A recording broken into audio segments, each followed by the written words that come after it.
Hola, buenas tardes, bienvenidos y bienvenidas al webinar Aprendizaje y Colaboración del Laboratorio al Aula que se realiza en el marco de la Semana de las Pedagogías 2020 de la Universidad de Chile. Desde hace 6 años que se realiza esta Semana de las Pedagogías y esta es la primera vez que se hace en forma virtual y tiene un nutrido programa de actividades, charlas y talleres hasta el 6 de noviembre, que invitamos desde ya a todos y todas a conocerlo y participar en las distintas actividades. Coordinada por el Programa Transversal de Educación con la participación de la Facultad de Filosofía y Humanidades, de la Facultad de Ciencias, de la Facultad de Ciencias Sociales y del Instituto de Estudios Avanzados en Educación, la Semana de las Pedagogías cuenta además con la colaboración del programa PASE de la Universidad de Chile y con la colaboración de la señal televisiva de las universidades estatales UESTV. Así que, dicho esta introducción, vamos a iniciar este conversatorio que tratará sobre la relación entre aprendizaje y colaboración. Agradecemos a todos y todas quienes están conectados y conectadas y los invitamos a mandar sus preguntas a través del chat del Programa Transversal de Educación, del Instituto de Estudios Avanzados en Educación y de Saberes Docentes, donde estamos en vivo. Agradecemos también a nuestros invitados, que son el académico del Instituto de Estudios Avanzados en Educación, Paulo Barraza, y los investigadores del CIAE, del Instituto de Estudios Avanzados en Educación, Patricio Felmer y Juan Cristóbal Castro. Gracias por estar acá, Paulo, Patricio y Juan Cristóbal. Muchas gracias. En este conversatorio vamos a hacer un recorrido desde las bases neurocognitivas de la cooperación, pasando por su relación con el aprendizaje, hasta llegar a su aplicación en contextos educativos. El tema central, entonces, en este conversatorio, la colaboración del laboratorio al aula. ¿Cómo va a ser esta modalidad durante esta hora que vamos a tener de conversación? Cada panelista va a tener 10 minutos para exponer y luego de lo cual vamos a tener un espacio de 30 minutos para debatir y contestar las preguntas que ustedes que están conectados desde sus casas tengan. Así que desde ya los dejamos y les dejamos invitados para mandar sus preguntas a través del chat de Facebook. Para empezar, entonces, vamos a introducir al primer panelista, Paulo Barraza, que es doctor en psicología, profesor asociado del Instituto de Educación de la Universidad de Chile. Su docencia se ha focalizado en neurociencia cognitiva, aprendizaje y educación. Actualmente se encuentra a cargo del Laboratorio de Neurociencia, Cognición y Educación del Instituto de Educación de la Universidad de Chile. En esta charla, Paulo Barraza nos hablará sobre la importancia del trabajo colaborativo y de sus bases neurológicas. Adelante, Paula. Muchas gracias, Elizabeth. Voy a compartir pantalla.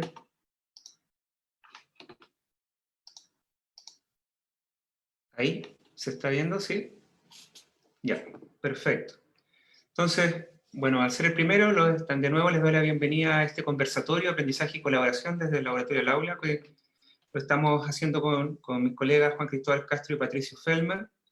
Entonces, yo voy a partir con este tema que es aprendizaje, cooperación y cerebro.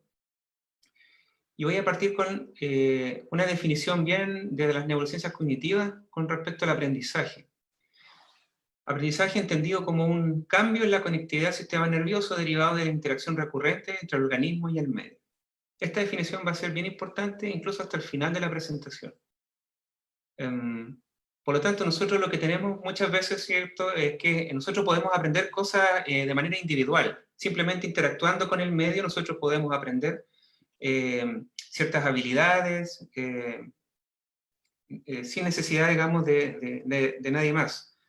No obstante, hay otros tipos de aprendizaje más culturales, como por ejemplo aprender a leer, que requieren necesariamente de la intervención de otra persona que nos ayude.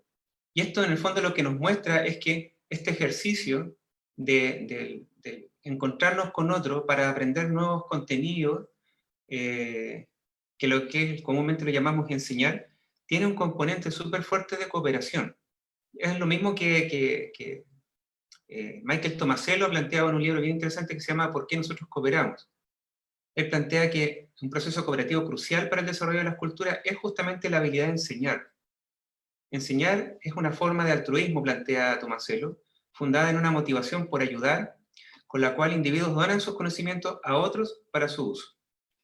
Por lo tanto, yo voy a partir primero por presentar algo de evidencia con respecto a esto que es la conducta de ayudar a otros y de cooperar. Por ejemplo, esto es un estudio del 2006, en donde se comparan a niños muy pequeños, de 18 meses de edad, con jóvenes chimpancés.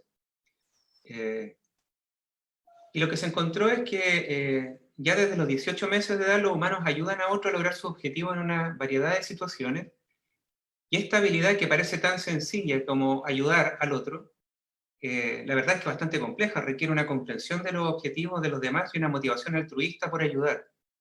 Veamos, por ejemplo, este video muy breve, donde se manifiesta muy claramente esta conducta. Ahí está el investigador, ¿cierto? Con unas cosas en las manos, unos textos seguramente, y hace como que no puede entrar ahí. Y fíjense lo que hace el pequeño, el niño. Va. Ellos no se conocen desde antes ni nada, simplemente él va y ayuda. Fíjense acá, el investigador se le cae un perro, una traba, y miren lo que hace el bebé. Se acerca, se esfuerza, se levanta, y le entrega lo que se le cayó. Ellos no se conocen, el investigador y el bebé, se ven ahí por primera vez, y esto es una actitud de parte de los niños y las niñas que emerge espontáneamente. Esta actitud de ganas de ayudar, de cooperar, de colaborar. Ustedes pueden ver cómo una y otra vez el niño ayuda. También se ha investigado la capacidad de cooperar, y se ha investigado también en niños pequeños y en chimpancés, con un paradigma bien sencillo. Por ejemplo, se pone a dos niños pequeños de entre 2 y 3 años en una tarea de este tipo. En esa cajita que se ve aquí hay dulces. Entonces, para sacar los dulces, los niños tienen que tirar juntos, o sea, tienen que cooperar, colaborar, tirando estas cuerdas juntos para poder sacar los dulces. Si uno solo tira, no pasa nada. Y lo que se observó es que efectivamente cooperan, pero además, una vez que tienen los dulces a la mano, se reparten las ganancias en partes iguales. Eso hacen los niños. En cambio, en el caso de los chimpancés, por ejemplo, se llevó adelante un paradigma muy similar. Los chimpancés, aquí se ven, tenían que tirar de cuerdas para poder conseguir el alimento que está aquí en el centro de esta tabla. Pero lo que pasaba al final no era que compartían, sino que siempre había uno que era mucho más dominante, que se llevaba toda la comida. Entonces, lo que uno saca como conclusión de estas investigaciones es que hay una diferencia bien marcada entre los seres humanos y nuestros, digamos, y primates superiores, ¿cierto? Más cercanos a la escala filogenética, y es que, en general, ¿cierto? Los chimpancés y otros primates se mueven en un modo que se define como el modo yo, es decir, se mueven por intereses propios y principalmente competitivos. ¿Esto qué quiere decir? Que ellos sí pueden trabajar en equipo, ojo, pero al final del día no comparten las ganancias de haber trabajado en equipo. En cambio, los seres humanos tenemos esta posibilidad de movernos hacia el modo nosotros, porque pues, somos capaces de elaborar metas comunes y principalmente, digamos, somos cooperativos. Ahora los seres humanos tenemos un switch, podemos movernos del modo nosotros al modo yo, ojo con eso.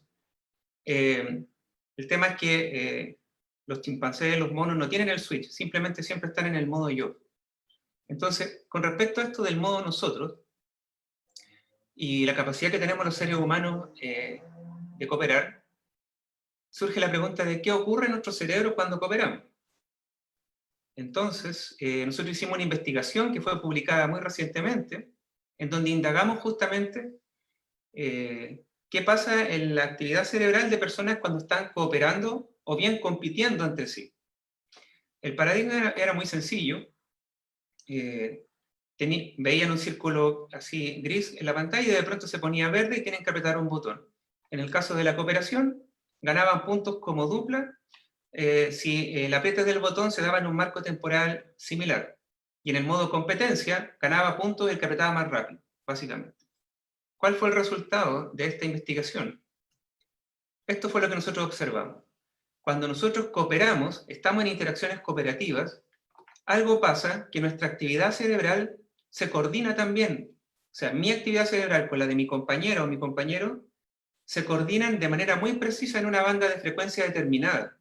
Ustedes pueden ver estas rayitas que cruzan de una cabeza a otra, lo que está mostrando es justamente que se forma una especie de red común entre estos dos cerebros. Y miren qué pasa cuando estamos compitiendo. No hay tal red común. O sea, en el fondo lo que estaríamos viendo es que cada cerebro está funcionando por su lado, de manera individual. Pero no está esta red común. Sin embargo, cuando cooperamos, emerge esa red común, que es la conclusión que aparece ahí abajo. Esto muestra que durante interacciones cooperativas, nuestros cerebros se acoplan dinámicamente en una misma frecuencia. Ahora, ¿qué es lo que pudiera explicar esta coordinación entre cerebro cuando nosotros cooperamos? Estamos en interacciones cooperativas.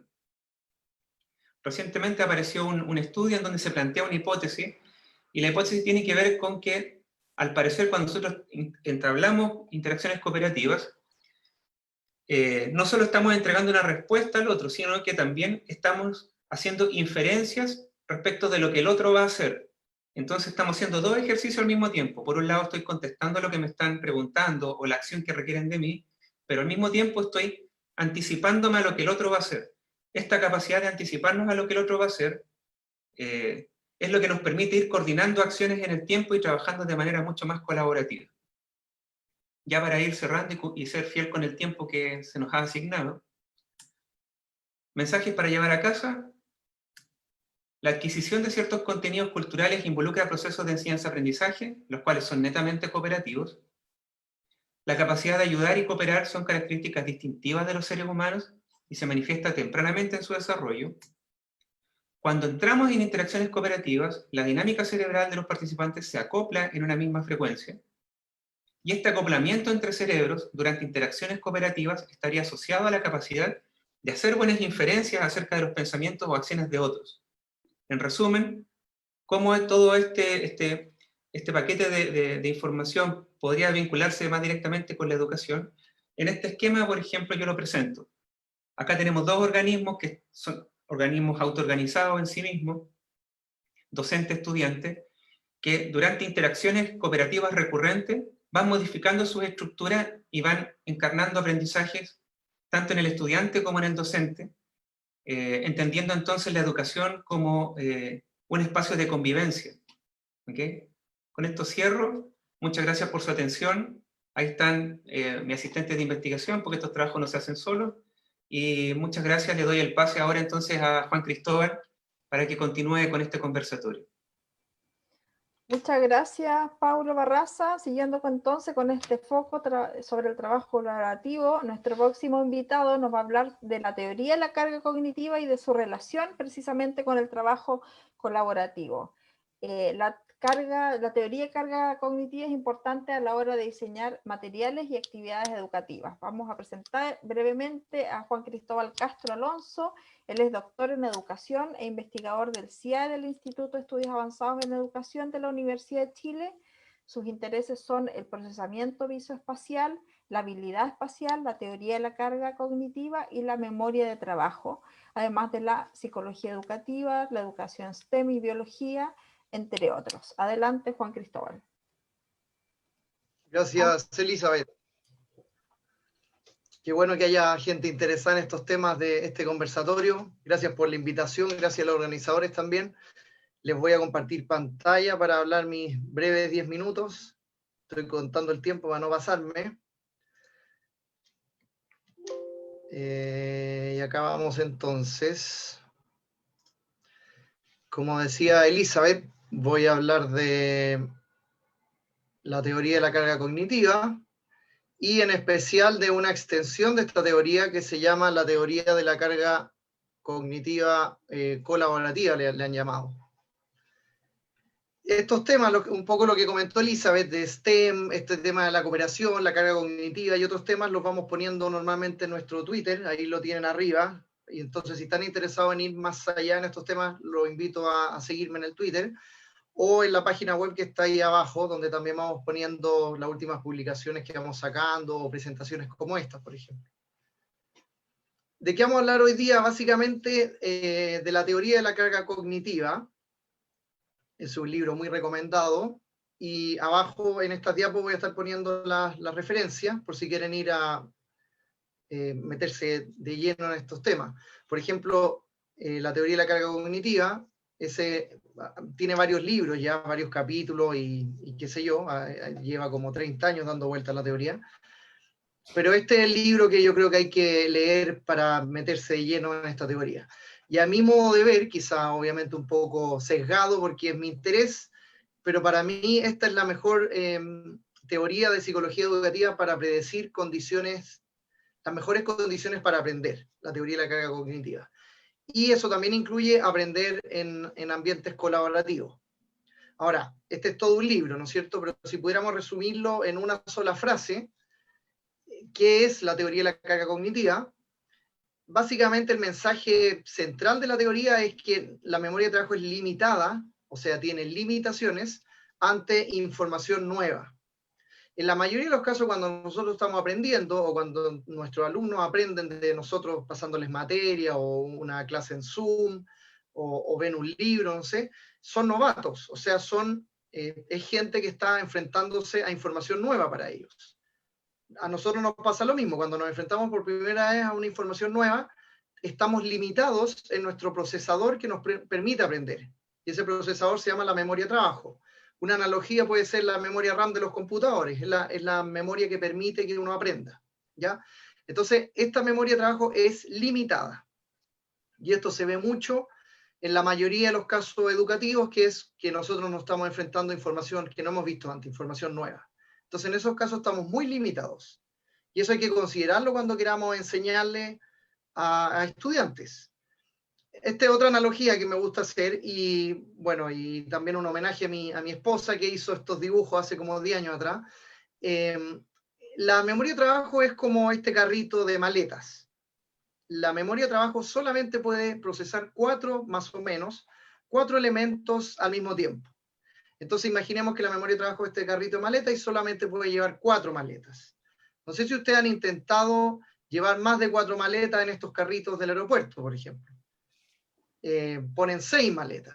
Tratan, avanzan un poquito, no sé, unos 10 metros, y ya se dan cuenta que se empiezan a caer las maletas.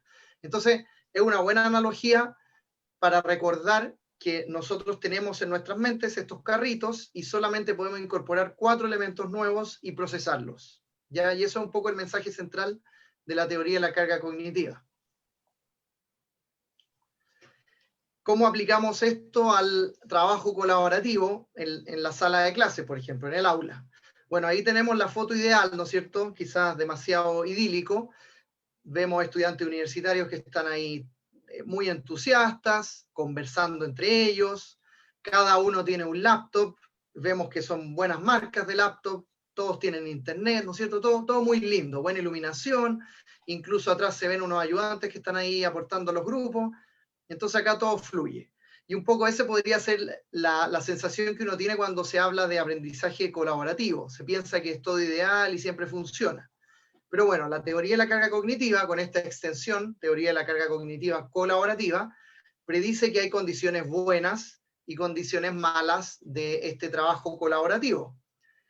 Que a veces, un poco citando en la presentación que acaba de hacer Paulo, nos conviene más estar en el modo yo, o sea, tener un trabajo individual, pero otras veces nos conviene estar en el modo nosotros, tener un trabajo colaborativo. Entonces, la teoría de la carga cognitiva predice en qué condiciones es mejor el trabajo individual o el trabajo colaborativo, ¿ya? Porque tiene ventaja y desventaja el trabajo colaborativo versus el individual. Y eso aparece bien explicado en ese capítulo del libro que puse ahí abajo. Entonces, ¿cuál es el mensaje que quiero que se lleven para la casa, para aplicar? Que las acciones que hay que seguir para aumentar las ventajas y disminuir las desventajas del trabajo colaborativo. Vamos con las ventajas, que están explicadas en ese paper que pongo ahí abajo. La gran ventaja del trabajo colaborativo, y muy relacionado con lo que acaba de demostrar Paulo en su estudio, es que la memoria de trabajo aumenta cuando el grupo trabaja junto. Imaginemos que que es un grupo de 2 personas, Juanito y María. Estoy creativo hoy día. Juanito llega con su carrito de maleta y puede sostener 4 maletas, y María también puede sostener 4 maletas. Pero si las juntan para trabajar en un grupo, ya son 8 maletas las que pueden tener, porque cada uno aporta sus limitaciones, pero entonces, bueno, no es tan exacto matemáticamente, pero el tema es que la memoria de trabajo ya no se reduce a solamente procesar 4, sino que puede ser un poco más, gracias a que hay un grupo que está colaborando. Y ese es el principal mensaje a favor del trabajo en grupo colaborativo. Pero, ¿qué tenemos que hacer para lograr esto? Por una parte, el trabajo tiene que ser demandante, tiene que ser un trabajo, una tarea, o una actividad, o un problema complejo que amerite formar un grupo. Porque si es una tarea demasiado sencilla, en realidad un miembro la puede hacer solo. E incluso normalmente, como sale en el paper ahí abajo, normalmente es mejor hacer ese trabajo solos. Entonces, tiene que ser un trabajo demandante para que exija, para que se pasen los niveles de la carga de la memoria de trabajo, y eso exija que cada estudiante tome esta memoria de trabajo colectiva que se genera en estos grupos colaborativos. Y la mejor forma de generar eso, esta es una referencia un poco vieja, pero sigue siendo relevante, es el modelo de trabajo colaborativo que se llama el modelo rompecabezas, o puzzle, podríamos pensar en un puzzle, ¿no es cierto?, donde cada pieza calza con la otra, pero es muy importante que todas las piezas sean distintas, y por ahí va la analogía de rompecabezas. Entonces, si tenemos una pieza y tenemos otra que es igual, en realidad ahí quizás no influye mucho trabajar colaborativamente y es mejor que cada uno trabaje solo. Pero si María aporta con un conocimiento que nadie más tiene al grupo, y Juan aporta con otro conocimiento que nadie más tiene en el grupo, ahí se produce este modelo rompecabezas y se estimula esto de que se intercambie memoria de trabajo en el grupo.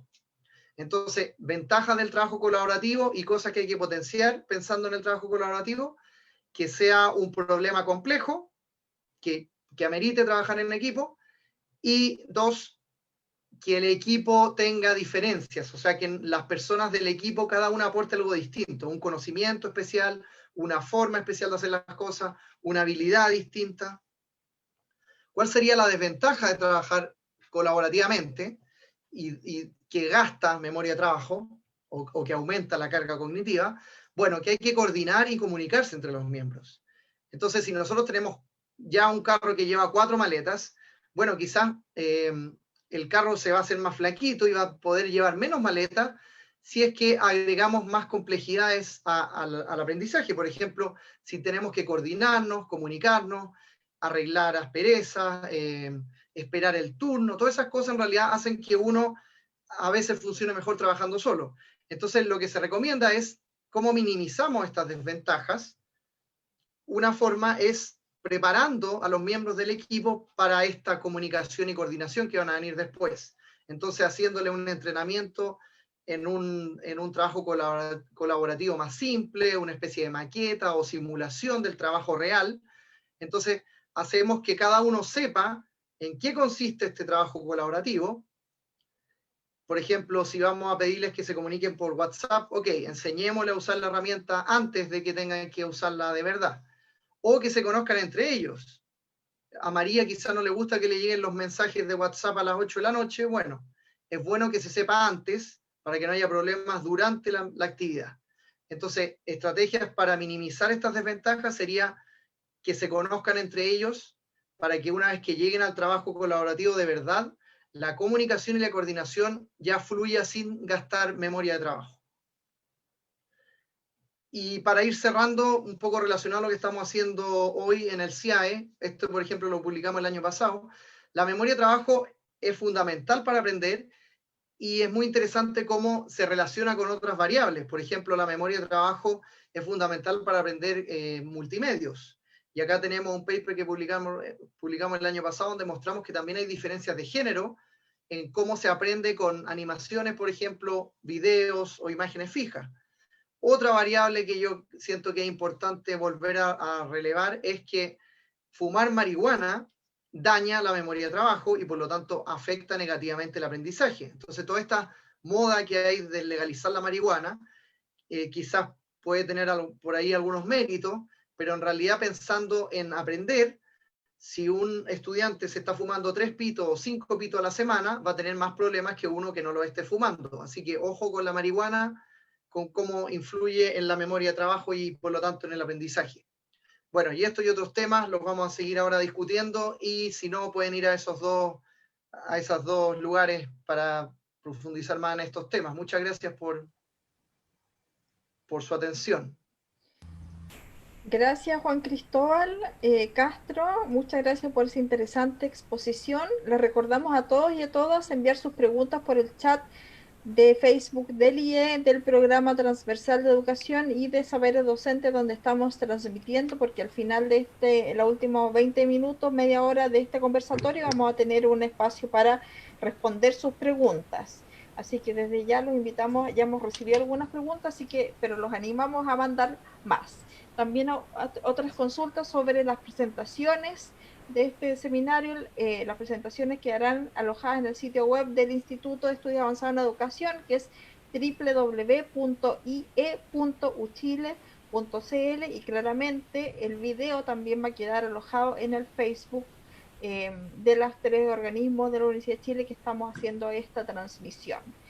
Bueno, eso contarles, ya que a continuación es el turno de Patricio Felmer, investigador del CIAE y académico de la Facultad de Ciencias Físicas y Matemáticas, que nos hablará de las bondades del trabajo colaborativo en el aula y su relación con el desarrollo de habilidades para el siglo XXI. Patricio Felmer es doctor en matemática, es director de la iniciativa ARPA y Premio Nacional de Ciencias Exactas. Ha sido director del Departamento de Ingeniería Matemática de la Universidad de Chile, es miembro del Consejo Superior de Ciencias de Fondesit y también es miembro de la Academia de Ciencias de Chile. Patricio, ¿estás preparado? Así es. Hola, hola, ¿cómo están? Muy agradecido de la invitación que nos hicieron del PTE, muy agradecido a mis colegas que el día que nos escribimos el mail decidimos colaborar. En conjunto, 3 académicos que trabajamos en nuestras cosas, decidimos colaborar para hacer esta presentación, así que muy contento. Voy a compartir un PPT con ustedes con menos información que hay que retener, digamos, así que igual lo vamos a dejar en la página. Déjenme, es interesante, las 2 presentaciones anteriores vienen desde la investigación. La colaboración humana es algo realmente fantástico, sensacional y complejo, ¿ya? Es algo que nos ocurre a los humanos siempre, pero a su vez tiene muchas complejidades y está a tal punto de que hay investigación que se desarrolla justamente con ello. A mí me toca el aula, me toca entrar al aula y ver cómo esta colaboración puede tomar lugar. Y para partir quiero simplemente decir que los músicos, cada uno desde su propio conocimiento y habilidades, ponen a disposición de lo que saben, de sus habilidades, para una tarea común. ¿Cuál es esa tarea? Ustedes todos saben cuál es la tarea. Y así ocurren tantas actividades humanas. Y esta que está acá, la futbolista, ¿ya? Cada una de ellas con sus conocimientos y habilidades, ¿qué es lo que hacen las futbolistas? Ponen todas sus capacidades a disposición del equipo para realizar una tarea. ¿Y cuál es esa tarea? Bueno, en algunos momentos defenderse y en otros momentos meter el gol. Es interesante que siempre son individuos con todas sus capacidades individuales que colaboran. Son personas autónomas que colaboran por un fin común. ¿Qué fin común tienen los estudiantes en una sala de clases? Me pregunto yo, que tienen que estar sentaditos, calladitos, cada uno haciendo una cosa individual. Yo pensaba en algún momento la siguiente situación. Un grupo de amigos que está en una casa, vamos a ponerlo en la playa, ¿ya? Que tiene una sola puerta, y los amigos estaban durmiendo, y el papá o la mamá se fue y les cerró la puerta con llave sin querer. Entonces, se despiertan los amigos, ¿qué es lo que van a hacer? Se va a quedar cada uno en su pieza pensando qué es lo que tendría que hacer para salir de la casa. Cada uno sentadito y calladito, ¿cómo salir de la casa? No es cierto que no va a pasar eso. Lo que va a pasar es que se van a sentar en el living y decir, chuta, ¿qué vamos a hacer ahora? Tenemos que hacer algo, tenemos que salir, ¿cómo lo hacemos? Y todos van a colaborar con lo mejor de su individualidad para resolver el problema que es salir de la casa. Esta es una casa con ¿cómo se dice? Con las ventanas tapiadas y no hay cómo, no es llegar a abrir la ventana y saltar. Bueno, ¿qué es lo que pasa en el aula? ¿Qué es lo común que tienen los estudiantes? ¿Cuál podría ser una tarea común? Bueno, lo primero que podríamos decir, y aquí me pesco de todo lo que dijeron mis colaboradores anteriores, el Pablo y el Juan Cristóbal, es que esta tarea de aprender es una tarea común. Claro que sí, para aprender tengo que interactuar con el medio, y si bien el medio es el medio físico propiamente tal, no humano, pero parte fundamental del medio son los humanos, somos nosotros mismos. Entonces, en el aula, para poder aprender, oye, qué tremenda oportunidad tenemos de colaborar, de disminuir nuestra carga cognitiva, de alegrarnos. ¿Se fijaron ustedes que ese niñito o niñita que le pasaba, que movía las tarjetas, cuando se le caían para el lado la tarjeta, ponía la tarjeta en su lugar y se reía? Es una sensación de alegría. Cuando se colabora, es una cosa, o sea, colaboramos nosotros no porque no nos guste y nos moleste, porque nos agrada colaborar. Es lo natural entre los seres humanos y eso es una línea de trabajo que nosotros pensamos que en la escuela la colaboración en la sala de clase debería ser lo normal. El trabajo individual también es importante, pero debería ser en ciertos momentos, pero normal debería ser la colaboración.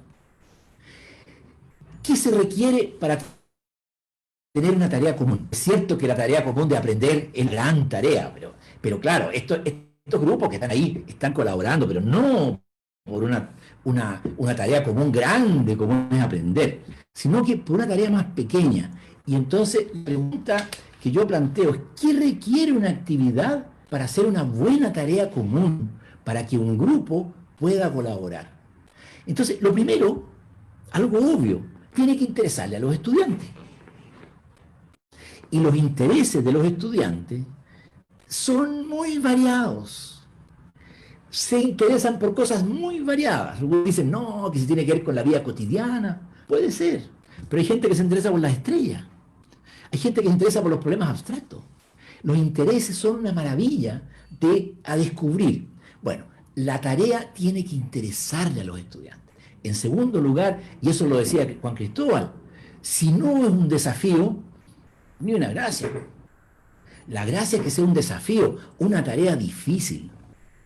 Pero no solo tiene que ser difícil, sino que tiene que tener otra condición fundamental. Es que yo tengo que sentir que puedo. Porque si la tarea es saltar un precipicio de 20 metros, yo no lo voy a intentar. Es un desafío demasiado grande, que yo no puedo lograr. Tengo que sentir que puedo.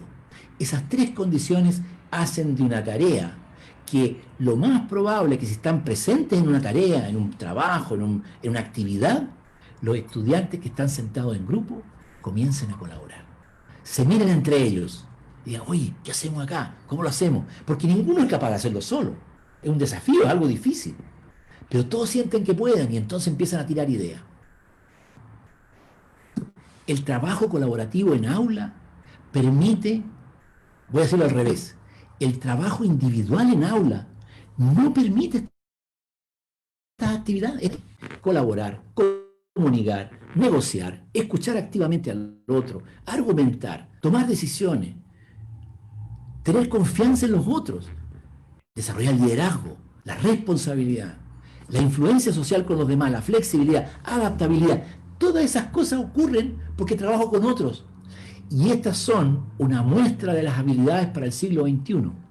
¿Cómo podemos desarrollarlas como individuo en una sala de clase sentado solo? es muy difícil. Sin embargo, cuando trabajo en equipo, en grupo, colaborativamente, estas habilidades empiezan a desarrollarse. Por eso que es tan importante el trabajo colaborativo en el aula.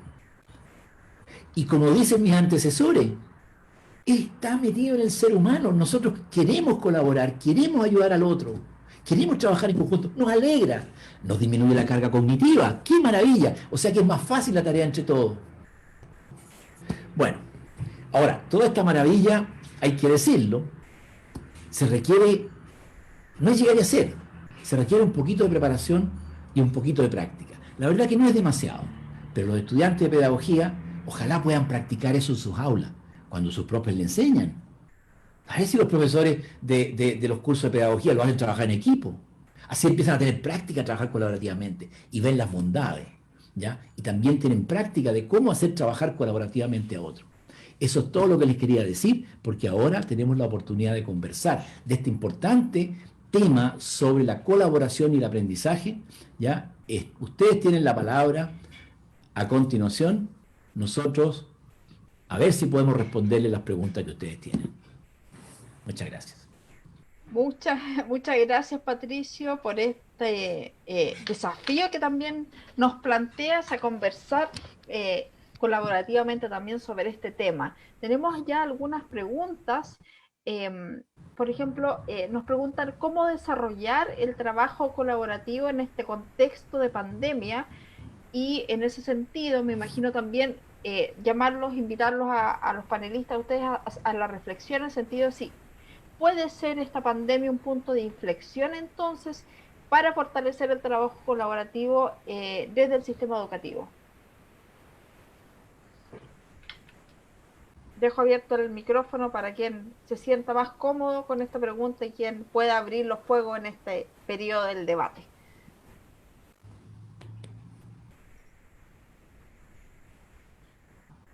Bueno, muy brevemente nomás, como para romper el hielo. Decir que para cooperar no se necesita que uno esté físicamente al lado del otro, ¿no? Es una cosa como... Es más bien, Tomasello usa el concepto que no es de él, es de un filósofo, habla de intencionalidad compartida. Dice que lo importante para poder cooperar es que nosotros tengamos una intención en común, una meta en común. Y no se requiere de que estemos uno al lado del otro haciendo cosas, sino que necesariamente que nos pongamos de acuerdo en un plan común y que el objetivo final sea un objetivo que nos va a favorecer a todos y no a individuos específicos, porque si no ya no es colaboración, sino que es trabajo en equipo. Entonces, en ese sentido, justamente aprovechando que ahora está como la conectividad de estudiantes y profesores a través de una red como Internet, yo creo que se puede aprovechar justamente para asignar grupos de trabajo entre estudiantes y cambiar un poco la modalidad, ¿cierto?, de trabajo típico que hay en las escuelas o incluso en la universidad.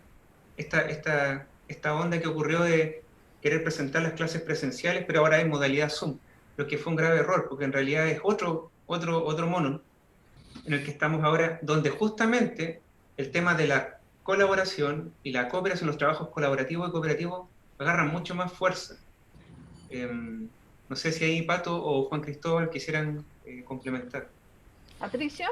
Sí, yo quería hacer una moción de orden entre nosotros, en el sentido de que quizás podemos los tres comentar la pregunta, pero de repente dejar abierto para que nos pregunten de nuevo y de ahí retomar, un poco para que no sea tan fome de que los tres respondamos todas las preguntas. Es una sugerencia nomás. Así que yo dejaría la pregunta abierta, porque en algún momento la retomamos en este tema de la colaboración en pandemia. Pero Patricio, ¿podrías complementar lo que dice Paulo? No, si puedo, no tengo problema. No, a ver, mira, si uno piensa en la ciencia, el trabajo de la ciencia, cuando hay un problema común, como por ejemplo el coronavirus y una vacuna para el coronavirus, mueve a mucha gente a colaborar. En Chile, por ejemplo, hemos visto a la ciencia colaborando de una manera como nunca antes para distintos aspectos, por ejemplo, matemática, con biología, o sea, realmente se ha producido una colaboración nueva obligada por esta pandemia. En las escuelas me consta que muchos profesores nos lo han dicho. Trabajar en la escuela hoy día, desde el 16 de marzo, que fue el lunes ese, ¿se acuerdan todos? De ahí para adelante se produjo un estallido de colaboración que antes no ocurría, porque había que partir de cero haciendo algo. Entonces, la colaboración es una tremenda, o sea, esta pandemia es una tremenda fuerza hacia la colaboración. Y voy a quedar acá y solo decir que también hay un tremendo obstáculo para la colaboración cuando no hay buena comunicación tecnológica. Y ahí tenemos un problema en las aulas escolares, que a veces no hay buena comunicación y ahí sí que hay un desafío grande. Ujú. Gracias, Patricio. Otra consulta ya más, por ejemplo, para Juan Cristóbal Castro. ¿Influye la cantidad de personas en el aprendizaje y cuál es la cantidad de personas recomendadas entonces para el trabajo colaborativo, considerando la teoría esta de la carga cognitiva de la que tú hablabas? Sí, en realidad esa respuesta no es tan sencilla y tomando en cuenta lo que yo dije, si el problema es demasiado complejo, necesitamos a más gente y más especialistas en cada una de las áreas para armar este rompecabezas, que va a ser un rompecabezas más grande porque va a ser un problema más complejo. Entonces, pero también si hay mucha gente van a haber más problemas de comunicación y que eran lo no recomendable del trabajo colaborativo. Entonces, en realidad no te puedo dar un número así como, no sé, Patricio quizás ha hecho más pruebas en el aula con distintos números y le han dado distintos resultados, pero dar un número así como que sirva para todos los casos va a depender en realidad del problema. Claro. Patricio, ¿alguna recomendación Cuando en cuanto? nosotros hablamos de colaboración, hablamos de que desde el inicio la tarea se toma en conjunto, se realiza en conjunto, se discute, se estrategia en conjunto, etcétera. Entonces, en ese caso, en general, la experiencia nos ha dicho que más de 4 personas no es recomendable y menos de 3 absolutamente no recomendable. 3 o 4, y normalmente 4 en el aula es como el número óptimo porque normalmente hay un tema de posición de los bancos, que generalmente son rectangulares y la mejor manera de ponerla es de A4, pero de A4 funciona muy bien. De A6 pasa esto, que no se ven algunas personas. Lo importante es estarse viendo y discutiendo en conjunto. Y en esto no cambia el que estemos ahora en educación vía remota, ¿no? No, no. Ahí la experiencia nuestra es, la mía, perdón, la mía haciendo un curso en ingeniería es que 4 personas funciona muy bien. Perfecto. Pero no puedo decir mucho más, porque la experiencia es poquita. Ajá, claro. Un Ahora también curso nos de preguntan, un semestre. sí, sí, nos pregunta, por ejemplo, ¿cuál debería ser el rol de los docentes entonces en la implementación de metodologías de aprendizaje colaborativo, sobre todo considerando este contexto a distancia? El rol de los docentes. Claro. Es que hablar a distancia es hablar de un montón de distintas realidades.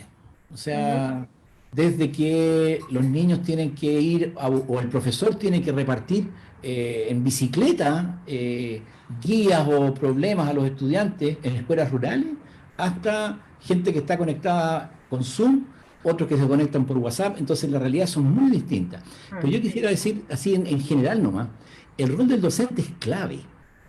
El docente o la docente propone una actividad. Eso es fundamental, porque ya dijimos que la actividad tenía que tener ciertas características, tiene que ser desafiante, los estudiantes tienen que darse cuenta que creen, que pueden hacerlo, tiene que interesarles. Entonces, ¿cómo se logra eso? Se puede lograr, pero requiere de un rol clave del docente y después hacerlos colaborar. Yo dije que ante una situación, un problema difícil, uno llega y colabora. Bueno, es tan así, porque en la práctica a veces algunos se ponen a conversar otras cosas, hay gente tímida que nunca ha colaborado, entonces el docente también tiene que tener truquitos para hacerlos colaborar. Es clave el docente. Ujú. Y en ese sentido, nos preguntan qué autores recomendarían o lecturas recomendarían para los docentes para desarrollar el concepto de aprendizaje colaborativo y, y por otro lado, eso primero. De ahí vamos a la siguiente pregunta. Yo quisiera decir que de pronto se ha como generado el concepto acá de aprendizaje colaborativo y cómo los docentes pueden llevar adelante el aprendizaje colaborativo, pero yo quisiera destacar que el aprendizaje en contextos educativos es siempre cooperativo, siempre colaborativo. Lo que pasa es que dependiendo del modelo educativo, tú puedes torcer eso, ¿te fijas? Torcer la naturaleza y transformarlo en una cuestión competitiva o individualista. Claro, Lo mismo que el rol del docente. Lo mismo que el rol del docente. El rol del docente es siempre el mismo, remoto o presencial. Es acompañar el aprendizaje de los estudiantes, no ser la estrella ni la persona que está ahí como la más importante. Si el profesor o la profesora es la más importante, yo creo que algo anda mal, porque son los estudiantes los gestores de su propio aprendizaje, en términos incluso de neurobiológico. O sea, nuestro sistema nervioso está autoorganizado y no recibe instrucciones del medio para hacer lo que hace. Por lo tanto, esa lógica de enseñar como instrucción, ya sea cooperativa o individualista, no cierra con el tipo de sistema biológico que somos. Yo creo que esa cuestión es súper importante. A nosotros se nos ha distorsionado la imagen nomás de lo que era enseñar, poniéndola de una perspectiva más individualista, pero en realidad que en términos naturales, el enseñar es un fenómeno relacional y es evidentemente colaborativo. Por lo tanto, no hay nada que aprender, sino que en realidad hay que volver a las raíces. Eso diría yo. Y en ese sentido, Paulo, necesitamos, o sea, ¿basta con la voluntad de los docentes para fortalecer el trabajo colaborativo o necesitamos un cambio de modelo? Tú decías en el fondo que nos hemos creado, hemos pensado que tenemos una visión, una estructura de enseñanza. Pero en ese caso, entonces, para volver a esas raíces, como dices tú, necesitamos un cambio en la mirada, en cómo concebimos hoy día la educación, en el cambio en el modelo educativo. Mira, yo aquí voy a tomar una frase del biólogo Humberto Maturana que dice que antes de pensar qué país queremos, tenemos que pensar qué educación queremos, porque no es trivial. Es súper importante el tipo de educación que nosotros queremos armar y construir, y eso va a estar en una lógica súper congruente con el tipo de país que tenemos. Por lo tanto, el tipo de país que teníamos, porque ahora está como ahí en transición, ¿cierto?, era competitivo y era desigual. Por lo tanto, el sistema educativo que tenemos está perfecto para ese modelo de país. De hecho, no habría que hacer ningún cambio, habría que mejorar el modelo, como se dice. Pero si queremos otro país, más fraterno, más colaborador, evidentemente que hay que cambiar el modelo educativo. Ahora, los profesores no la pueden hacer solos tampoco, requieren de la ayuda de sus directivos de las escuelas. Los líderes y las líderes, que son los directores y las directoras, tienen que apoyar justamente este cambio, digamos, de la manera de enfrentar las enseñanzas y el aprendizaje. Y ojo que eso no hay ninguna ley que lo impida. Los colegios lo pueden hacer hoy día, eso. Hoy día. Patricio. Sí, mira, efectivamente lo que dice Pablo me parece claro. O sea, en realidad lo que hay que hacer es hacerlo. Ahora, evidentemente no se puede hacer en un contexto educacional donde el director, la directora dicen no se puede hacer. Obviamente que tiene que haber una comunión de objetivos, pero no se necesita aprender tanto. Significa principalmente empezar a hacerlo. ¿Ya? Me preguntaban un poquito por alguna bibliografía, aprender estas cosas. Yo la verdad las cosas que creo que lo más importante es empezar a hacerlo desde la casa, en el medio donde estoy. Si yo soy estudiante de alguna carrera, decir, oiga profesor, ¿y por qué no hacemos trabajo colaborativo acá? No, es que hagamos un trabajo colaborativo. Si ustedes tienen que hacer una clase, y entonces de alguna manera empezar a probar. Esto tiene mucho de prueba y error. Evidentemente que hay fundamentos detrás. Pablo y Juan Cristóbal nos los han dado. Esos fundamentos son centrales, pero eso no nos van a cambiar. El hecho de saber muchas cosas no va a cambiar nuestra aula. El aula la vamos a cambiar el día en que nosotros la empecemos a cambiar. Y ahí vamos a ir preguntando y con mis colegas, aprendiendo y ahí buscando ayuda. Evidentemente no es fácil, es cambiar, más o menos depende de cuántos años tenga el profesor o la profesora. Si tiene 40 años es cambiar más o menos unos 30, 33 años de trabajo siempre frontal. ¿Ya? Si tiene 60 es un poco más. O sea, de alguna manera nosotros estamos metidos dentro de un sistema en que la clase la dirige el profesor y los estudiantes son individuos que se les pasa cosas y se les pasa la materia. Esto no es general, pero es muy común. ¿Ya? Y eso nos tiene, o sea, nosotros nos enseñaron así, en la universidad nos enseñaron así, y entonces enseñamos así en la... Eso es lo que hay que romper y eso requiere mucho trabajo. Pero Carolina se pregunta puede, Perdona. Carolina pregunta en el chat, en el sentido, ¿cuál es el modelo pedagógico entonces más acorde para un modelo colaborativo en el sistema actual?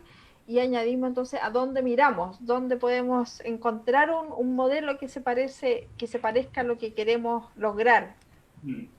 Bueno, yo creo que eso es como algo que aparece siempre en estas conversaciones, que es buscar un patrón donde podamos nosotros caber, le cortamos los bordes, ¿cierto? Lo que nos sobró, pero yo creo que aquí, por eso el desafío es muy interesante, porque el desafío es crear y colaborar, ¿eh? Son dos conceptos importantes para la educación en este siglo que está partiendo. Nosotros deberíamos juntarnos, pero digo nosotros, las personas que les interesa la educación, el colegio de profesores, por un lado, no sé, profesores de aula, directivos, mentores, y pensar nuestra educación. Tenemos que juntarnos a pensar nuestra educación y dejar de buscar modelos de afuera que fueron creados para esas realidades y para esas culturas. ¿Qué tenemos que ver nosotros con Singapur? ¿Qué tenemos que ver nosotros con Finlandia? Pensémonos nosotros. No nos hemos sentado a pensarnos nosotros como país qué tipo de sistema educativo podemos formar nosotros creativamente, a ver si nosotros después somos modelo de alguien. Yo creo que eso es lo que hay que, como dice Pato, ¿cierto?, ir cortando, esas mañas de buscar el recetario de cocina en educación. No hay receta, no hay mejor receta que la que se improvisa, diría yo. Bueno, ahora tenemos un interesante momento de oportunidad en el sentido de este proceso constituyente que estamos iniciando para repensar el país. Patricio, ¿algún comentario sobre esto que indica Paulo? Mira, la verdad de las cosas es que efectivamente yo creo que no hay un modelo que nos pueda servir. Ese modelo tenemos que construirlo y empezar a construirlos ahora. O sea, tampoco es la Constitución, o sea, si es cierto lo que dice Pablo, pero tampoco es la Constitución lo que lo va a resolver. Lo vamos a resolver nosotros cuando empezamos a darnos cuenta de que algo nos falla en este país cuando los estudiantes de tercero medio no opinan sobre un tema de química, sino que no tienen opinión o no tienen opinión sobre un tema de historia, sino que lo que dice el profe es lo que vale. O sea, algo nos pasa ahí. La autonomía, la capacidad de pensar por sí mismo en nuestra escuela está muy ajena. Estoy hablando en términos generales, ¿ya? Pero la autonomía se desarrolla siendo autónomo con otros, con mis pares, colaborando, resolviendo problemas, metiéndonos en dificultades con mis colegas. ¿Te fijas? Entonces esa es evidentemente que hay una necesidad de avanzar. Y esto que dice Pablo, de esto de improvisar, bueno, a mí me da un poco miedo decirlo, pero Pablo es un científico que está trabajando en investigación, me da un poco miedo que me han retado al respecto, pero la verdad de las cosas es que no hay receta para cambiar el mundo, no hay receta para cambiar la educación, no hay, sino que me digan cuál es, yo la sigo, no hay. ¿Qué es lo que tenemos que hacer? Probar cosas. Y esta pandemia nos ha demostrado una vez más que la prueba y el error es un espacio de aprendizaje y de construcción de conocimiento y construcción de nuevas cosas tremendo. Si que han hecho todas las escuelas, prueba y error. No te queda otra si no hay teoría. Entonces, yo creo que es fundamental, por supuesto que uno no puede desconocer las cosas que se saben, ¿ya? El conocimiento es importante, pero no está ahí la respuesta. Ahí no está la respuesta de cómo hacer una clase colaborativa. Y en ese sentido, para ir cerrando, ¿creen ustedes que esta pandemia también marcará un punto de inflexión en el sentido del foco en las habilidades del siglo XXI, considerando, por ejemplo, que fue una de las que la priorización curricular fue una de las recomendaciones de la mesa de trabajo interuniversitaria? ¿Creen que es como la oportunidad para finalmente colocar el foco en estas habilidades que del siglo XXI tan importantes? Mira, al respecto, claro, las habilidades del siglo XXI que se han presentado, ¿cierto?, son pensamiento crítico, creatividad, colaboración, etc. Pero en Chile tenemos, yo creo que problemas harto más básicos. Por ejemplo, en Chile nosotros no hemos resuelto las habilidades del siglo XX. Estamos como, de hecho, hay un gran porcentaje de chilenos que no comprende lo que lee. Entonces, está bien, hay que avanzar hacia las habilidades del siglo XXI, pero tenemos que hacernos cargo de que no hemos resuelto las del siglo XIX. O sea, cortito para ir terminando, Juan Cristóbal. No, yo iba a decir que no me gusta, un poco siguiendo a Pablo, no me gusta eso hablar de las habilidades del siglo XXI, porque es un poco marquetero, como a la moda, y en realidad son habilidades que han sido siempre necesarias para prosperar.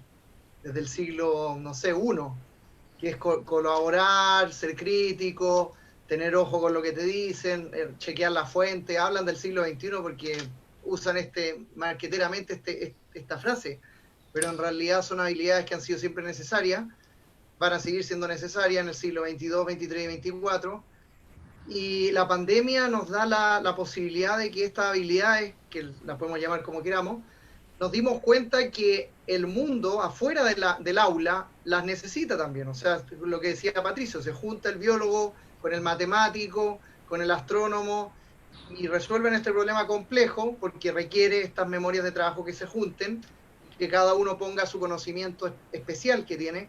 Entonces, lo que se ha dado en la pandemia es muy interesante para usarlo como analogía de lo que podríamos lograr en la sala. Un profesor podría agarrarlo como una forma de motivar a sus alumnos a que lo hagan de esa manera, que es un poco las recomendaciones que yo di, pero usar la analogía de así se resolvió el problema del COVID-19. Claro. Muchas gracias, Juan Cristóbal. Patricio, para ir cerrando, ya que nos Sí, quedan 3 mira, minutos. decir que en realidad esto de que el ministerio ha dejado las habilidades como sin tocar, digamos, y tocar solamente los contenidos, yo creo que es un mensaje súper interesante. Sin embargo, es complicado llevarlo a la práctica, digamos, ¿ya? Pero yo creo que lo más importante que nos está aportando a la pandemia en términos de la educación, estoy hablando de la educación en términos de escuela, liceo, estudiantes, sala de clase, ¿ya? Es que se pone en duda nuestra forma de enseñar. Yo creo que eso es lo más valioso, que de alguna manera estamos como poniendo en evidencia nuestras falencias. Y eso es muy valioso. Y por otro lado, que hemos tenido que improvisar y cambiar cosas porque no había otra cosa, no se podía seguir haciendo como estábamos. Ese movimiento creo que es fundamental y vamos a tener un espacio muy pronto, esperamos, digamos, donde podamos vivir un poquito más abierto, digamos, y donde todos podamos poner en juego todo esto de nuevo, ¿no? Así que, de ese punto de vista, ahora, las habilidades para el siglo XXI, voy a defenderlas un poquito, porque Cristóbal me las estuvo tirando como de marketing. No, yo sé, pero el punto que a mí me hizo sentido, porque yo les voy a contar una anécdota. Yo, cuando me hablaron de las habilidades para el siglo XXI, yo dije, deben ser puras cosas como de computación. Y después empecé a leer y decir, uy, esta cuestión estamos siempre. De hecho, le pregunté a Beley, que andaba con las habilidades para el siglo XXI.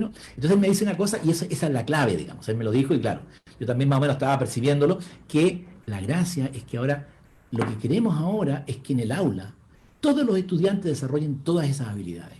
De alguna manera quedaban en los que tenían talento, en los que tenían más oportunidades, pero por ejemplo, ¿quién pasa a la pizarra? ¿Quién pasa adelante del curso a hablarle a todos diciéndoles qué es lo que hizo con un problema? Como que siempre pasan las mejores alumnas, los mejores alumnos, y los demás escuchan. ¿Cuál es el desafío? Que pasen todos, que pase Tomás, que es un poquito retraído, que le cuesta hablar, que pase Julia, que también es tímida, que logre comunicarse a todo el curso, las habilidades para que las desarrollen todos los estudiantes, no solo algunos. En ese sentido, creo que es un avance grande el poner las habilidades en juego y no nos queda otra. Sabemos que las máquinas están haciendo las cosas rutinarias y los seres humanos o no hacemos nada porque todo lo rutinario está hecho, o somos capaces de controlar este mundo o no controlarlo, pero vivir en este mundo, y para eso necesitamos las habilidades, no nos queda otra. Bueno, muchas gracias, Patricio. Ya estamos en la hora, en honor al tiempo y a la recargada agenda de actividades de la Semana de las Pedagogías. Tenemos que dejar este conversatorio hasta acá. Muchas gracias a los panelistas, a Paulo, Patricio, Juan Cristóbal, y gracias a todos y todas los que también se conectaron a través de Saberes Docentes del Instituto de Estudios Avanzados en Educación y del Programa Transversal de Educación. Las PPT van a quedar arriba en nuestro chat y gracias a todos y a todas. El seminario también lo pueden revisitar en el Facebook.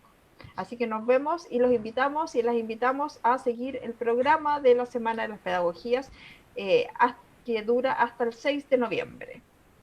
Chao, chao. Chao. Gracias.